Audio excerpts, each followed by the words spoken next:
Intercomparing for Jawar Quad Pro and Jawar J-Max. Naka-on na yung ating Quad Pro and J-Max. So, mag-intercomparing tayo. Just press 2 seconds. 1, 2.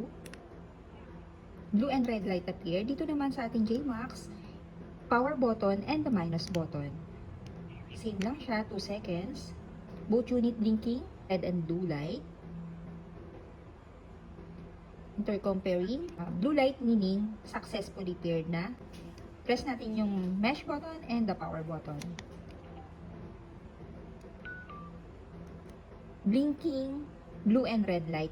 Meaning pwede na tayo magkausap. So, try natin. Test mo 1, 2, 3, 1, 2, 3, 1, 2, 1. Test mo 1, 2, 1, 3, 1, 2, 1, 3. Ayan.